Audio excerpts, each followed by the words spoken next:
नमस्कार।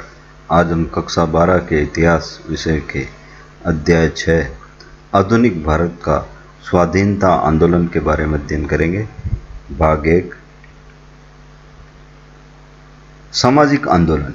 19वीं शताब्दी के पूर्वार्ध में अंग्रेजी साम्राज्य की प्रतिक्रिया स्वरूप तथा भारतीय समाज व संस्कृति में आई कुरीतियों के विरोध में जो आंदोलन प्रारंभ हुआ उसे सामाजिक आंदोलन कहते हैं।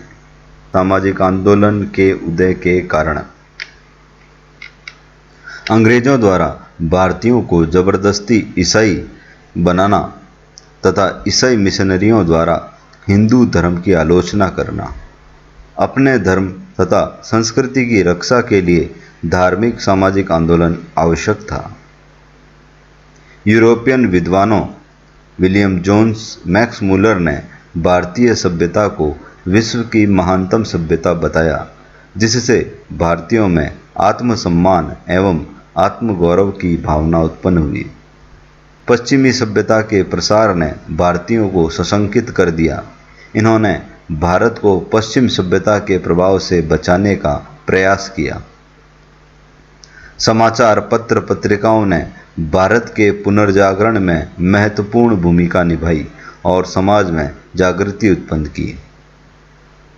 शिक्षित मध्यम वर्ग ने विभिन्न पश्चिमी समाजों का अध्ययन कर वहां चल रहे सामाजिक परिवर्तनों की जानकारी भारतीयों को दी, जिससे भारतीयों में सामाजिक एकता व समानता की भावना का प्रचार हुआ।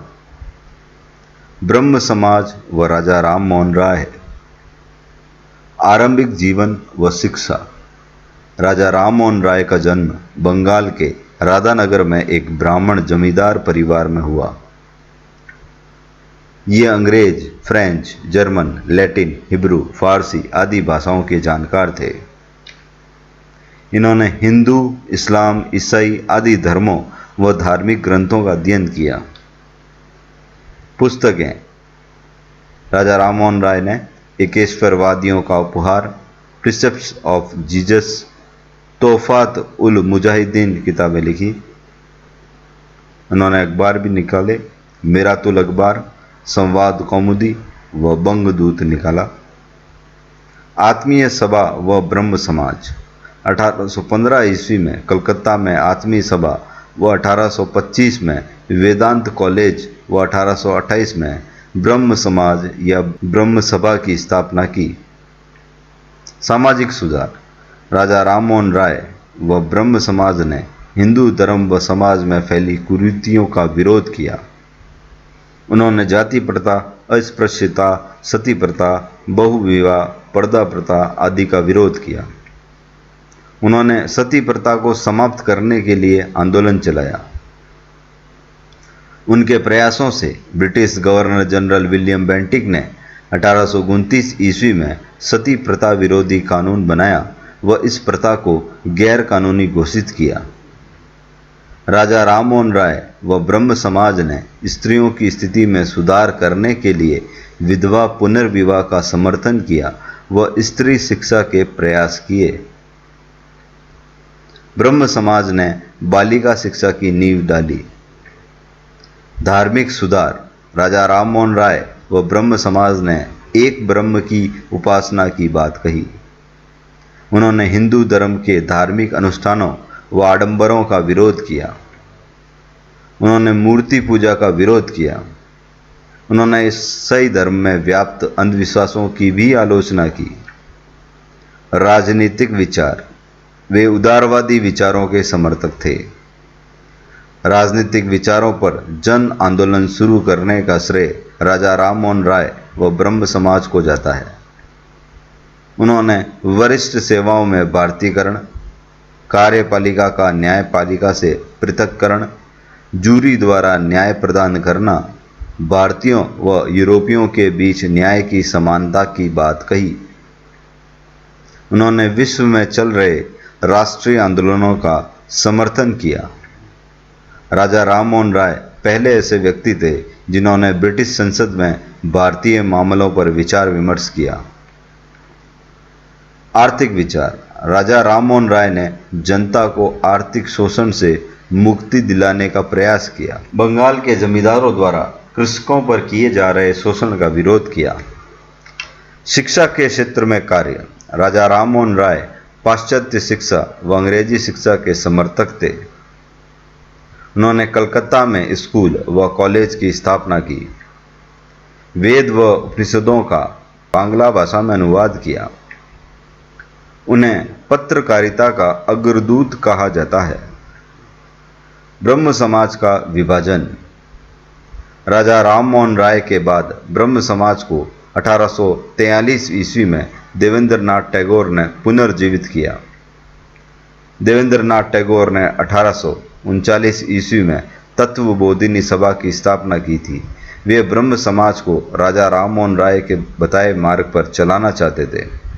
केशव चंद्र सेन ने ब्रह्म समाज की लोकप्रियता को आगे बढ़ाया, लेकिन उन्होंने ब्रह्म समाज में सभी धर्मों के पाठों की अनुमति प्रदान कर दी। इस कारण देवेंद्रनाथ टैगोर व केशव चंद्र सेन में मतभेद बढ़ गए और 1867 ईस्वी में ब्रह्म समाज का विभाजन हो गया। देवेंद्रनाथ टैगोर का ब्रह्म समाज आदि ब्रह्म समाज कहलाया तथा केशव चंद्र सेन का ब्रह्म समाज भारतीय ब्रह्म समाज कहलाया। केशव चंद्र सेन ने अपनी 13 वर्षीय बेटी का विवाह कर दिया, जिससे भारतीय ब्रह्म समाज में भी फूट पड़ गई और वह भी भारतीय ब्रह्म समाज व साधारण ब्रह्म समाज में विभाजित हो गया। आर्य समाज व दयानंद सरस्वती। आरंभिक जीवन। दयानंद सरस्वती का जन्म 1824 ईस्वी में गुजरात के मोरवी के पास टंकारा में ब्राह्मण परिवार में हुआ। इनके बचपन का नाम मूलशंकर था। 1860 ईस्वी में इनकी मथुरा में स्वामी विरजानंद से भेंट हुई और वे उनके शिष्य बन गए। उन्होंने सत्यार्थ प्रकाश पुस्तक लिखी।